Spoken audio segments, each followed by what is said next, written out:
시작을 하도록 하겠습니다. 자, 우리가 이제 외로움과 영성에 대해서 이렇게 쭉 다루고 있는데, 외로움은 모든 인간들이 가지고 있는 공통점이다 하는 걸 이렇게 말씀드리면서, 그 외로움에서부터 이제 벗어나기 위해서 인간이 여러 가지 사람들과의 관계에서나 또는 어떤 반려견이나 이렇게 뭔가 다른 생명체와의 관계를 통해서 이걸 해소하려고 하지만 궁극적으로 한계가 있다는 걸 우리가 이제 경험하게 됩니다. 그게 내가 관계 맺고자 하는 대상이 가지고 있는 한계일 수도 있지만 또 동시에 내 자신이 가지고 있는 한계도 있고, 이게 이제 보편적으로 인간이 가지고 있는 한계 때문에 완전히 우리가 그 외로움을 벗어날 수가 이제 없게 된다는 것을 이렇게 살면서 경험을 하게 되죠. 그래서 이거를 완전히 뛰어넘을 수 있는 게 없을까 하는 것을 인간이 찾고 추구하는 그런 어떤 몸부림을 이렇게 칩니다. 그런 과정에서 인간이 발견한 것이 이제 뭐냐 하면은 영성이라는 것을 발견을 하게 돼요. 이 영성은 인간이 가지고 있는 온갖 한계들이나 제약들을 한번 뛰어넘어 보고자 하는 그런 하나의 갈망인 거죠. 그죠? 그래서 니체의 초인 사상도 거기서 나오고, 철학자들이나 신학자들이 이제 초월성이라는 단어, 뭔가를 뛰어넘는다는 그런 어떤 단어들을 가지고 우리 자신을 넘어서 우리 너머에 계신 어떤 큰 분, 우리 너머에 있는 더 큰 무엇, 이름을 어떻게 붙일지는 모르겠지만 그것과의 어떤 만남을 통해서 우리 안에 있는 외로움이 완전히 그 안으로 흡수되어 들어가고 일치됨으로 해서 외로움을 해소하는 그런 어떤 여정을 이렇게 이제 찾았죠. 그것을 우리는 지금 영성이라 붙이고, 그런 어떤 삶을 살았던 분들이 역사에서 많이 있잖아요. 그냥 종교 안에서 이제 특히 그런 부분들이 더 많이 이제 발견이 됩니다. 그래서 그런 여정을 통해서 우리도 외로움을 어떻게 대면하고 어떻게 이것을 잘 활용할 수 있을까에 대해서 지금 다루고 있는데, 오늘 마지막 그 4주차로서 침묵과 영성이라는 주제로 이제 많이 이제 다루게 되겠습니다. 마음을 정리하는 의미로 여러분들이 마음으로 이렇게 따라오시든지 아니면 같이 받치시든지 그래도 좋겠습니다. 오 하느님, 제가 스스로 변화시킬 수 없는 것들에 대해서는 그것을 받아들일 수 있는 평온함을 주소서. 만일 제가 스스로 변화시킬 수 있는 것들이라면 그것을 변화시킬 수 있는 용기를 주소서.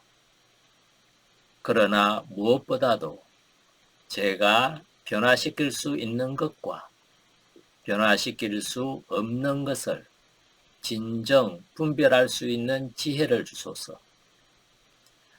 하루를 살아도 한껏 살게 하여 주시고, 한순간을 즐겨도 한껏 즐기게 해 주시며, 고난은 평화에 이르는 길임을 받아들이게 해 주소서. 아멘. 우리가 바치는 이 기도문이 어쩌면 아주 영성적인 기도라고 이렇게 이제 볼 수가 있을 겁니다. 기도에 대한 설명, 기도에 대한 해석들은 나중에 기회가 되면 그렇게 하도록 하고요. 이 그림을 보니까 어떤 생각이 드세요?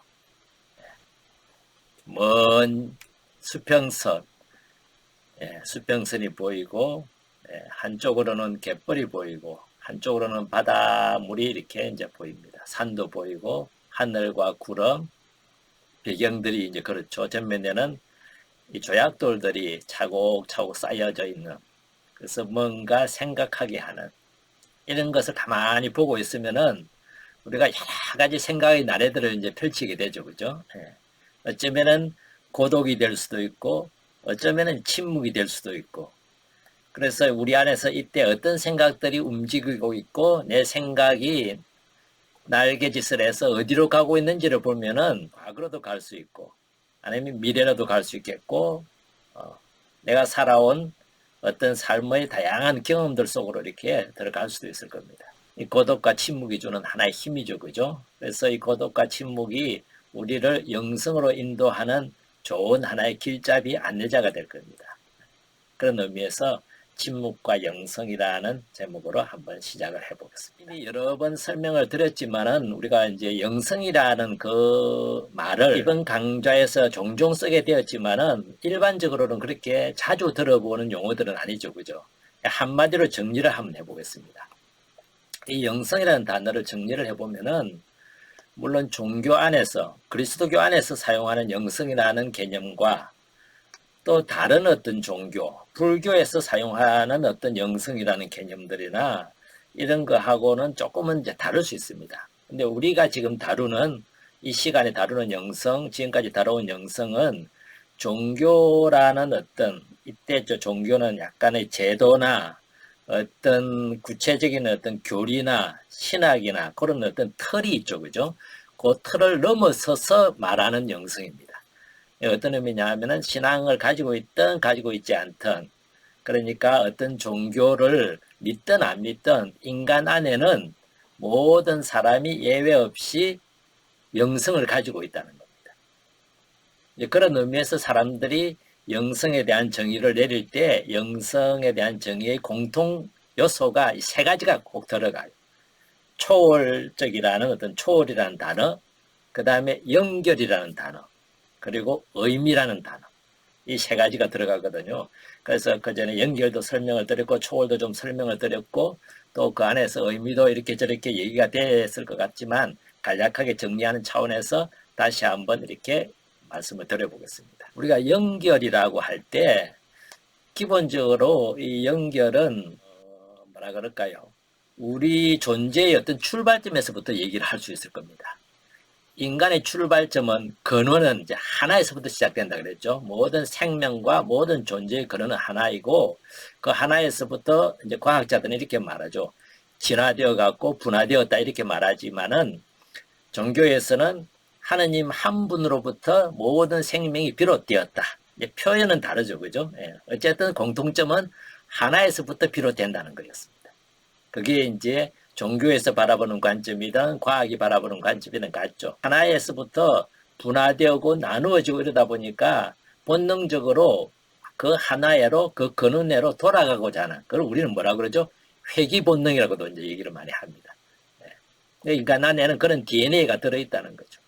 그래서 이 회귀해야만 외로움이 없어지는데 아직 회귀하고 있지 못한, 그래서 돌아가지 못하고 하나가 되지 못한, 연결이 되지 못했을 때 인간은 이제 외로움이라는 그 감정을 경험하게 되고 그 감정은 근본적으로 다시 연결해라, 다시 하나가 되어라, 일치가 되어라 하는 그런 어떤 신호고 그런 쪽으로 우리를 이렇게 추동하기 위해서 우리를 그쪽으로 밀고 가기 위해서 우리 안에 생기는 하나의 감정이라고 그렇게 이제 표현을 했습니다.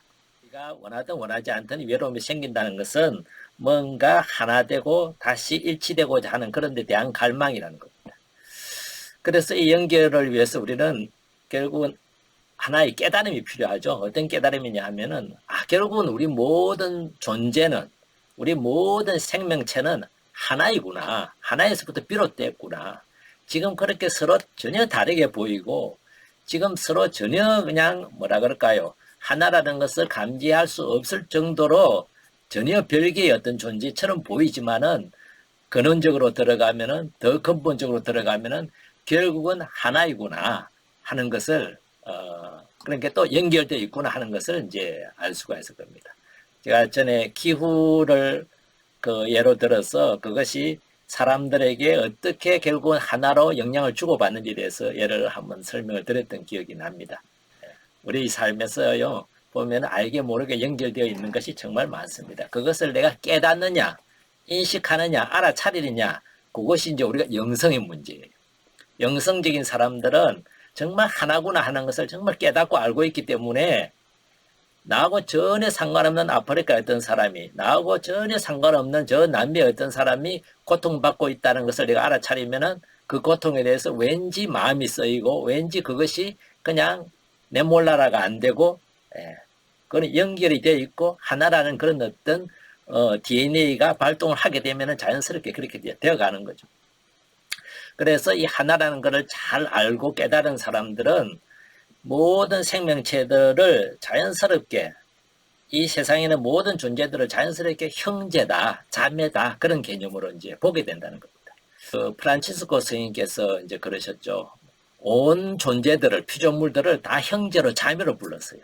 태양이든 달이든 별이든 심지어 죽음까지도 자매인 죽음이여 어서 오세요. 예. 나와 전혀 동떨어져 있지 않은 나와 연결되어 있는 존재라고 그렇게 이제 보는 거죠. 하나 다 연결되어 있다는 것을 정말 깨달은 사람들은 형제요 자매로 내가 전혀 모르는 사람조차도 그렇게 이해할 수 있고 볼 수 있는 그런 이미 그런 관점을 그런 어떤 의식이나 가치관을 가지고 있다는 것을 이제 우리는 연기라고 볼 수 있고 이것이 우리는 피조물이나 주변뿐만 아니라 초월자, 절대자. 예. 이제 우리는 가톨릭 신앙인들은 이제 하느님이라고 부르죠. 그죠? 그 하느님과 연결. 그럴 때 이제 우리는 그거는 형제 자매라고 부르는 신앙, 아빠, 아버지라고 부르고, 예.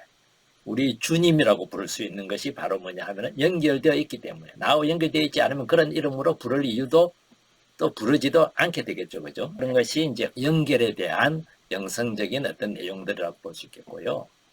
그 다음에 많이 들으셨지만 이제 초월은 뭔가 이렇게 넘어서고자 하는 인간의 본성입니다. 여러분들은 일상에서 뛰어넘어 보고 싶을 때가 참 많죠. 그것이 우리한테 가장 잘 드러나는 것이 어떨 때냐 하면은 그냥 훨훨 어디로 떠나가고 싶을 때, 내가 정말로 좀 자유를 누리고 싶을 때, 이 자유를 누린다는 것 자체가 뭐냐 하면은 뭔가 어떤 틀에 내가 매여 있다는 뜻이기도 합니다. 어떤 틀 안에 갇혀 있다는 뜻이기도 해요. 어떤 규정이나 어떤 조직이나 어떤 제도 안에 갇혀 있을 때 우리는 부자유스럽다고 만약에 느끼게 된다면은 거기에서 인간은 그걸 넘어서고자 하는 마음이 생기죠. 그거를 이제 자유라고도 말하고 넘어서서 어디를 향하느냐에 따라서 영성이라고 부를 수도 있습니다. 그래서 우리가 자유를 보통 두 가지 측면으로 얘기하는데 하나는 뭐냐 하면은요. 뭐뭐로부터의 자유라고 보통 불러요. 뭐뭐로부터의 자유. 그러니까 나를 뭔가 얽어매고 있다. 나를 억압하고 있다. 나를 뭔가 통제하고 있다. 나를 자유롭지 못하게 하고 있는 그런 것으로부터 벗어나고 싶은 열망. 그거를 우리는 뭐뭐로부터의 자유라고 부르고 그 다음에 뭐뭐를 위한 자유라는 게 또 하나 있습니다. 내가 정말 자유가 있을 때 나는 이 자유를 뭘 향해서 뭘 위해서 이 자유를 내가 누릴까? 이 자유를 사용하게 될까? 그런 자유를 우리는 무엇을 위한 자유라고 보통 이제 부릅니다. 교도소에 오랫동안 수감 생활하던 사람이 갑자기 풀려났어요. 집에 가도 돼. 교도소 이제 퇴소야. 그런데 그런 사람들이 나와서 갑자기 방황해요. 어떻게 해야 할지를 몰라. 오랫동안 그 갇혀있는 삶이 익숙해졌어. 자유를 줬는데 이 자유를 누리거나 즐길 줄을 잘 몰라. 오랫동안 적응한 거는 그 안에서의 삶이었어요. 그래서 다시 그 안으로 다시 돌아 들어가고 싶어 하는 사람들이 있죠. 그래서 자유로부터 도피하는 거예요, 오히려. 근데 이 자유는 근본적으로 우리에게 뭘 위해서 주어졌느냐 하면은 좀 더 성장하고 좀 더 나를 넘어서 좀 더 근원적이고 좀 더 절대적이고 좀 더 완전함을 향해서 가라고 우리에게 주어진 자유란 말이에요. 그렇게 가면 갈수록 좀 더 자유로워질 거고 내가 좀 더 안정될 거고 내가 좀 더 성장되게 되겠죠. 그죠? 그런 자유를 우리는 무엇을 위한 자유라고 볼 수 있고 그런 자유를 우리는 이제 영성적이다 이렇게 이제 부를 수가 있습니다. 자, 이 화면에 그림이 보이시죠, 그죠? 제일 왼쪽에 여러분들 화면은 어느 쪽인지 모르겠는데 그 라이트 형제라고 딱 느껴지시죠, 그죠? 예. 사람들이 날고 싶다. 근데 왜 인간은 못 나냐? 왜 땅 위에서 뛰고 그냥 끼끄대야 점프 정도 끝나야 되느냐? 좀 한번 날아보자. 그 인간의 한계를 한번 뛰어넘어 보고자 했던 거죠. 그래서 새들처럼 좀 그렇게 되어보자. 그 다음에 마라톤도 결국 뭐죠? 인간이 자기가 얼마나 빠른 시간 안에 힘을 발휘할 수 있는 그 최고치가 어디까지일까? 그런 것에 대한 도전이죠. 그걸 한번 넘어서 보고자 하는. 그것에 매여 있다고 생각을 하는 거죠. 이렇게 뭔가에 묶여 있고 고착되어 있고 제한되어 있는 것에서부터 그런 자유도 뭐뭐로부터의 자유가 되겠지만은 그 다음에는 무엇을 향해서 저 우주엔 도대체 뭐가 있을까? 나한테 저로 갈 수 있는 자유가 있다면 내가 뭘 이렇게 좀 찾아볼 텐데, 무엇을 한번 만나볼 텐데, 무엇을 한번 경험해 볼 텐데, 이거죠, 그죠? 네, 그런 자유를 우리는 이제 무엇을 향한 자유고 그런 자유들을 향해서 우리가 찾아 나섭니다. 그 다음에 중요한 단어 하나가 의미. 인간은 자기가 인식을 하든 알아차리든 알아차리지 않든요, 의미를 찾고 의미를 먹고 살아요. 삶에서 아무 의미가 없다 이러면 어떨 것 같으세요? 한마디로 사는 맛이 없어요. 사는 재미가 없고 왜 사는지 모르고 있는 거나 똑같은 거죠. 사람들이 찾는 그 의미는요, 뭐 크고 대단한 의미가 있는 것도 아니고 그냥 일상적으로 써도 일상적으로 아주 사소한 것에서도 나름의 어떤 의미를 찾아요. 그 의미 얘기하면 제가 떠오르는 경험이 하나 있는데요. 언젠가 제가 그 로마에서 이렇게 살 때 그 피렌체에 사는 한국 공동체에서 저보고 와서 하루 피정을 좀 이렇게 도와달라는 부탁이 왔습니다. 근데 거기에 이제 여름 방학이어서 날씨도 덥고 이랬고 또 유럽이나 이런 미국에서는 보면은 아마 살아보신 분은 아시겠지만 상당히 자유로워요. 옷을 어떻게 입든 신발을 뭘 신든 뭐 어떻게 하는 데 대해서 별 신경 안 씁니다. 한국에 오면은 이제 왜 옷을 그렇게 입었나 말은 안 하도 벌써 눈빛으로 얘기를 하고 있어서 이제 신경이 쓰이잖아요. 주변의 어떤 시선들이. 그래서 거기에 가서 제가 그냥 좀 편한 복장으로 올라갔습니다. 가가지고 샌들도 신고 반바지도 입고 그렇게 가지고 올라가서 거기 안에서는 이제 물론 이제 옷도 좀 갈아입고 해가지고 하루 피정을 이렇게 쭉 하고 미사로 마무리하고 이제 돌아왔어요. 열심히 준비도 했죠. 피정 준비도 오랜만에 이제 외국에 사는 한인들을 위해서 좀 신경을 썼는데 돌아와서 한 2, 3일 후에 전화를 하나 받았습니다. 전화를 하신 분이 이런저런 얘기를 이제 하시다가 저한테 이런 얘기를 신부님 그 피정 때 정말 감동을 받았대요. 그래서 제가 무엇에 감동을 받았을까 궁금했지만은 내가 강의 준비 열심히 했는데 보람이 있구나 이 생각을 하고 무엇에 감동을 받아서 궁금했지만 제가 못 물어봤어요. 못 물어보고 그분이 피렌체로 지날 기회가 있으면은 그냥 한번 집에 들러라고 그래서 제가 한 3, 4개월 후 정도 됐을 거예요. 기회가 있어 지나갈 길이 있을 거 집에 들러서 이제 점심을 함께 얻어 먹었는데 먹으면서 제가 우연히 얘기가 나왔습니다. 그때 감동받은 얘기가 나왔어요. 감동받은 게 뭐였느냐 하면은 이분이 저희 강론도 피정 강의도 아니고 제 샌들에 감동을 받았대요. 왜냐면 그때 그 샌들이 여름에 제가 조금 다른 수사님이 쓰던 샌들을 낡은 샌들을 제가 낡았지만은 깨끗하게 아직 떨어진 데가 없었기 때문에 그거를 그 수사님이 이제 방학 동안 공부를 마치고 본국으로 돌아가면서 그거를 복도에 자기가 버리기는 아까워서 복도에 내놓은 걸 딱 신어 보니까 저한테 맞아가지고 마침 저는 샌들이 없고 여름에 그래서 그걸 신고 다녔었는데 그거를 그분이 보고 감동을 받았다는 거예요. 그러니까 우리가 어떤 특별하게 의도하지 않아도 사람들이 뭔가 의미를 찾게 되고 뭔가 거기에서 느낌을 주고 거기에서 어떤 뭐라 그래 가치를 이렇게 발견하게 될 때 그거를 그 사람에게는 그게 힘이 되고 영향을 받게 되는 거죠. 그죠?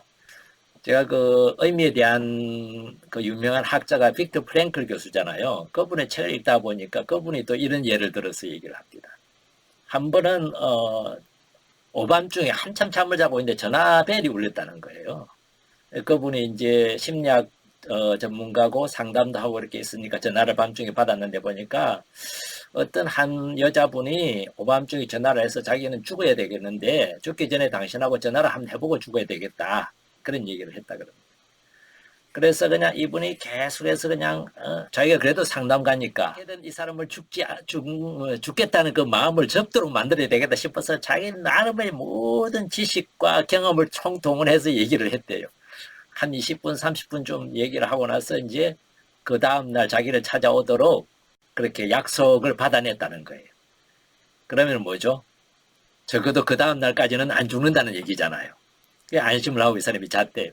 자고 그 다음날 만나봤는데 만나서 죽지 않기로 자기는 결심을 했다고 이제 얘기를 하면서 왜 그 결심을 하게 된지를 물어보니까 자기가 오밤중에 남의 잠을 방해까지 해가면서 그렇게 했는데도 아무 거기에 대해서 화를 내거나 거부하지 않고 30분 동안 말도 안 되는 자기 소리를 끝까지 들어주는 사람이 있다는 것이 이 세상은 아직도 그래도 살만한 나를 생각해주는 사람이 있구나 하는 그 생각이 들어서 살기로 결심을 했다는 거예요. 그 말 내용은 하나도 의미가 없었어요. 이 사람들한테는. 자기가 방해되는 존재라고 여기지 않았던 거. 그 다음에 이 사람이 30분 동안이나 자기 말을 들어주고 그렇게 했던 거. 이거를 이 빅터 프랭클 교수는 의도하거나 이런 것을 주면은 뭐 이 사람이 뭔가 의미를 찾겠거나 이런 생각을 한 것도 아닌데 이 사람은 거기에서 의미를 찾고 죽고자 하는 그 마음 자체를 접었던 거죠. 그래서 인간은 각자 나름으로 주관적으로 어디에 의미가 있고 어떤 의미를 가지고 살아가는지에 대해서는 각자가 다 찾아내요. 그게 있을 때 힘이 나고 어려움도 극복하고 이렇게 살아간단 말이에요. 그런 어떤 의미들을 우리는 이제 주관적인 의미를 가지고 이제 살아가게 되는데 그런 주관적인 의미를 가지고 살아가면서 인간은 어떤 느낌이 또 드느냐 하면 이거는 이 의미들이 전부 그냥 나에게만 해당되는 어쩌면 나를 중심으로 돌아가는 그냥 내가 찾아내는 뭐라 그럴까 개인적이고 한계 지어진 의미들이 아닐까 그런 생각을 넘어서고자 하는 마음들이 또 생겨요.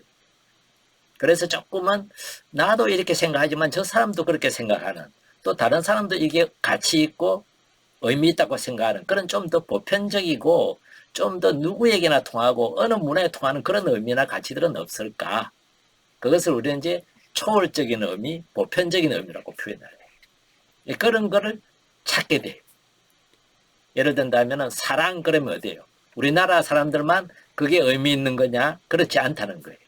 개인적으로 의미가 아무리 있다 하더라도 보편적인 의미가 아니라면 어떨 것 같아요? 예를 들어서 스토커를 한번 예를 들어 볼게요. 저 사람이 나에게는 정말 사랑스러운 사람이라. 나한테는 세상 전부야.